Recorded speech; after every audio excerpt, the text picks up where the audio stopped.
active listeners to these presentations. And to help you with that, perhaps, I'd like to ask each of you, while you're listening, listen for what are opportunities in the story or solutions. What are problems that I hear? What are challenges that we face? What are disruptions? All those kinds of elements. And write that down. So you're very much stimulated to take notes. I'll pass around some paper. And listen for those kinds of things. Problems, solutions, opportunities, threats, and disruptions. So thank you very much. We're waiting here for the plugin on the computer. But while waiting now, I would like to hear a little bit, how do you look upon the future? Can we create the future? What is your thinking while we're waiting here? It's a train coming at us either way, the future. It will create itself. And some other ideas here? Can we create the future? Why? Because of complexity theory and emergence. You can nudge the future in one direction or another, but the notion that you can create something, not so clear. Some opposite views? Yeah, I think it's easy. It's just living the future now. Your wishes, you just try to do them now. So it's like the future is now. If you can live it.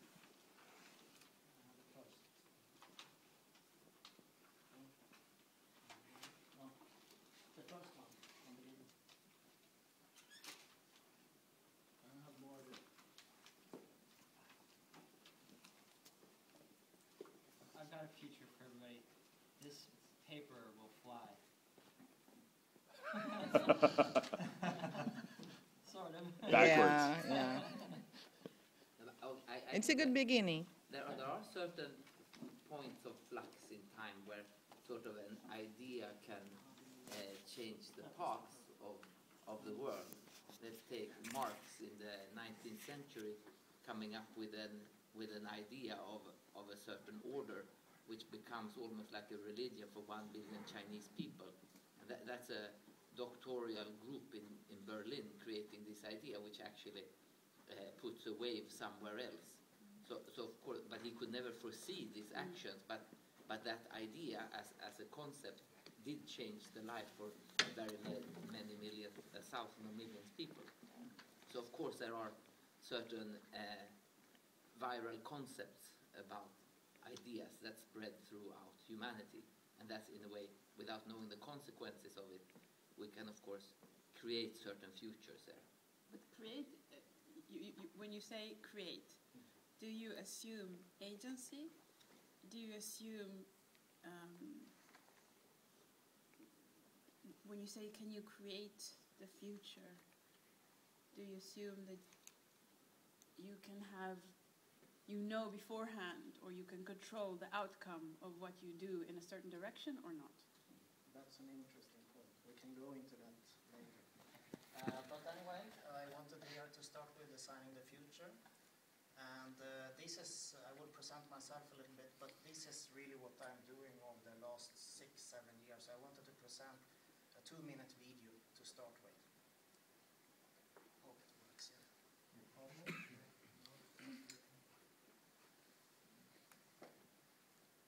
Okay. We continue. We can look upon it later.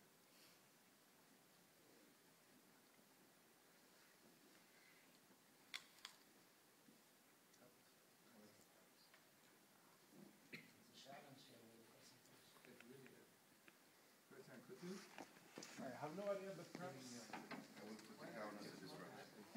Let's take this first disruption. Okay, but I tell a little, the first slide here is a little bit about myself anyway. I make my PhD presentation here. No, go back one step. I work on it here, you see, finally. So here's a little bit about me. It's me in the north. I'm from North Sweden. It's where I go every year in the summertime and when I have a small rest. I make my dissertation on company analysis of the School of Business here I started Social Capital Forum in Bergstrand, where it's working together how we can work to build the future. Very much involved in culture and civil society in a neighborhood here in the northeast of Gothenburg. I make the new barometer for measuring sustainability in companies here in West Sweden, and then some other platforms that I have been involved in the last 6 years. So I will go into one or two of them later. I will tell a little bit about my observations from the field of really these do-it-yourself days, from social innovation, another aspect of innovation, social capital, culture, and storytelling, a little bit of theory and practice around it, from how I have observed it. And I say the last 2 years I have been involved in two big processes.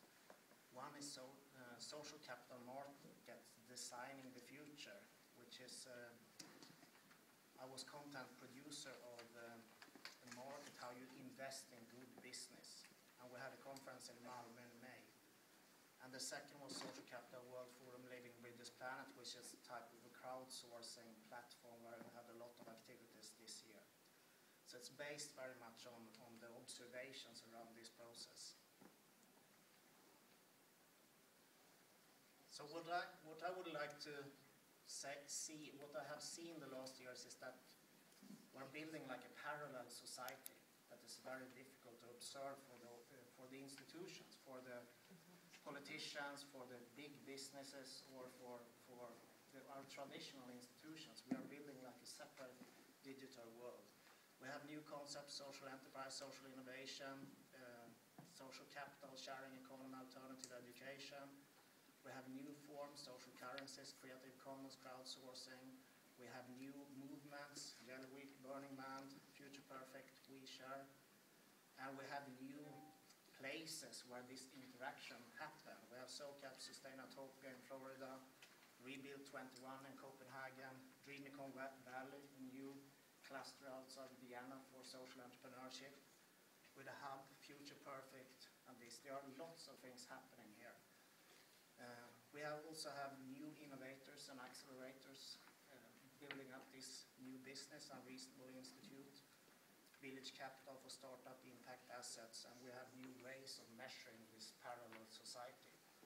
And in 2011, I started to make a crowdsourcing of these activities, and I found 170 platforms that are building something in this space, from open source sustainability to how do we make culture more meaningful, take ideas to action, and so on. So the common denominators are, when you look upon it, it's a social dimension. Many of them are going into how can we make some solutions on big challenges we have. And it's very much about the digitalization of the society. How do you use internet? How do you use crowdsourcing in new ways? Crowdfinancing and crowdsourcing. This is my theory, what I have seen. And I will speak about social and culture, innovation, and theory. Theory, what you can see when you build up these new movements, what has been working in theory, what is academically quite proven. This is based on very good dissertation, Pessima, 2007. It's a Swedish researcher. It's also on business practice, Svensson Otter 2000. Both are in English, and they are based on thousands of projects. And these are the dimensions you need to build on if you build an innovational clusters. Common value sets. Why are you doing it? Need the roles, the expectations clear. You need relations on equal terms. That's very difficult when you work with politics, for example. You get some access, but not everything. So sometimes it's not open. It's about transparency. It's about time. It takes very long time to build clusters. It's not 1-2 years in a European funded project. It's maybe 5-10 years. And as long as you have projects upgoing and they are rising economy, it's okay. But when it goes down, it's a breakdown in the project. You need some kind of external support, some administration. I guess you have it here, for example, in science part that take care of the relations. And it's very much about human and social capital. It's an abstract. It's not easy, it's not building, it's people, relationships. Yeah.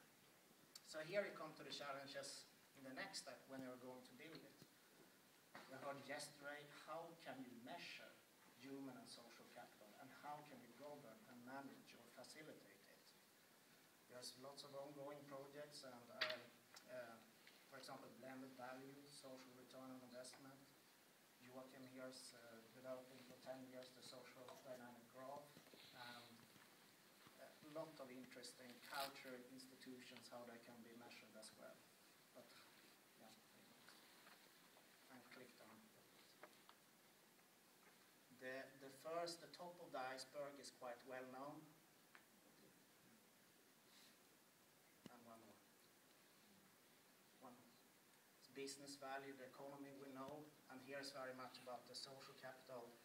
And some evaluation says that it's even up to 90% of the economy in the welfare system is based on these values. And you know it if you go to former Soviet, for example, for investment, what does it take to invest in a broken society if you can't trust it? It's the whole variety of problems when you go. Can you trust the system? Will you have legal assistance? There are so many values that are hidden here. You take them for granted. And here are, of course, some inspirational values there, and how much does it really transfer to in economic terms. There are some interesting methods. I will not go into it, but if you are interested, you can come to me. I can point to some research there.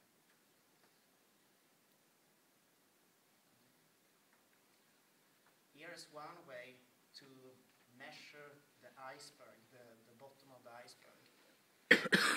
Social capital dimensions, stakeholders, reports, trust values. It's a way of managing and measuring. Here is how it can look. And here is, for example, one indicator. You can build up indicators here, inside here, and you can have it local society or the state. On the state level or regional level, it's more of the level you decide, but it's basically the same theory. I took two examples here from the last years, and some of the people are here in the room basically, so it develops over time, these processes. Here is one consortium now that we have evolved over the last year. Is trying to build these digital possibilities to use the digitalization together with communities.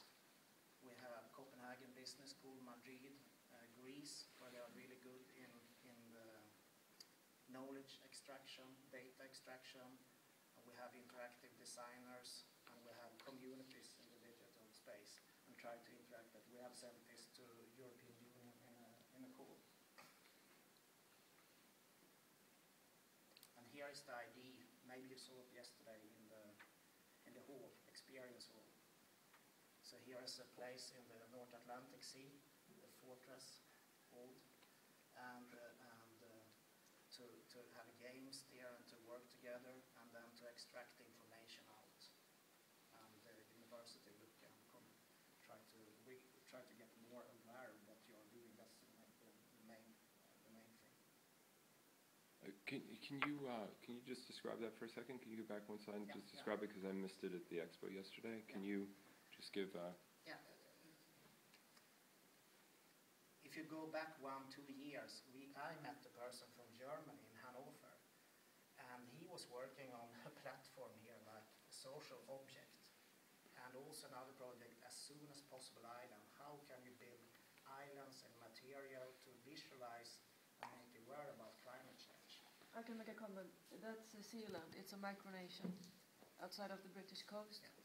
So they have their own law system and everything. Yeah, so it's it's like kind a of the small freedom of country the seven in seas, it's called. Like a free spot in the seas. Yeah. And that's like a symbol of a co-working space. Okay. And when I saw it first on Facebook, I thought, wow, this is crazy. This has a big idea.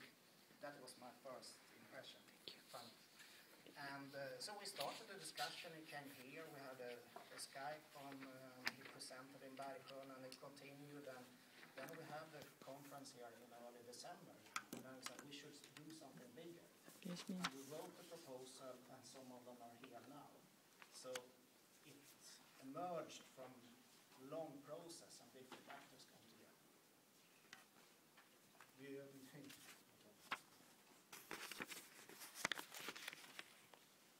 And here is the second case, more from Gothenburg, that we started with in 2010. And it's important to understand that Bergstrand is the most segregated place in Gothenburg and maybe in Sweden as a whole. 91% with foreign background, meaning one parent is born in another country. So there we started, what is inside the box? It's a problem with norms. You don't see the resources, and how can you fill this with content? And from that we have tried to bridge with other networks consistently over time for 3 years. With you now in other countries, in Facebook, and try to build these networks, not through the hierarchy, but to other places. And it's a guy from Puerto Rico who made this design. So through 13 seminars, we have changed the story behind. And in the last seminar, we have people who are starting to come up. So we fill the knowledge inside the box. And then we work in different places. And now it's connected with Multinova, the first project. For example, we have a community-based tourist company in Bergstrand where you can live, and some people here have lived. They are part of the consortium now, the first one. So it's getting more and more integrated over geographical space. And now we want to build an accelerator there, incubator. You don't see the whole view here in Bergstrand, where we put in international contacts and work with civil city organization in Bergstrand and produce results of it. This is very difficult to get the municipality or the region or something. It's very often top down and nothing comes down. That's what we feel when we work there. So more trying to work with knowledge and people. Here's another, the formation of small initiatives over time that has been small clusters, and we want to develop it further. And here's there are lots of examples, you can click into them. Here's a place in Scotland called Cando. That's very typical industrial society where people may be moving from there, they need to renew the story of the place. And so it was a social entrepreneur initially that said we need to connect here and tell the story. They connected with the future, they connected with history, and they started to build it. In the end, no one was supporting them from the state. They didn't get the investment, but they grew as a community from these connections. So they made up the story, here we are, and they needed the finance in them. And then they looked upon in Scotland, what is missing, what does Scotland not have? They don't have a biomass factory, but they have the resources, so they knew that if we can connect and make a biomass factory, they will come, the power will come. So they made it, and then they get the ministry in the end to come for energy. And then suddenly they have the story. Then they have connection, and then they develop the tourism industry, and they grow as a society. So they reinvented the history, became aware of the resources, and then they're connected to power. So that's the network strategy. We speak about bonding, bridging, and linking. You need different dimensions to build from culture to really go to the next level. And this I could take many examples of. You have another in Austria as well called Langenegg, where they work in regional development and has done lots of ecotourism examples and so forth. But it is a way of network society, a parallel society I spoke about initially. And how can we do that for the future happening? And it's very difficult, it's abstract, and how do you make it tangible? And that you do with storytelling. Storytelling will be really important, impact investing, when you have profit, risk, and something more that means something for people. And stories will be important there, I think. Okay, at least some inspiration. Thank you.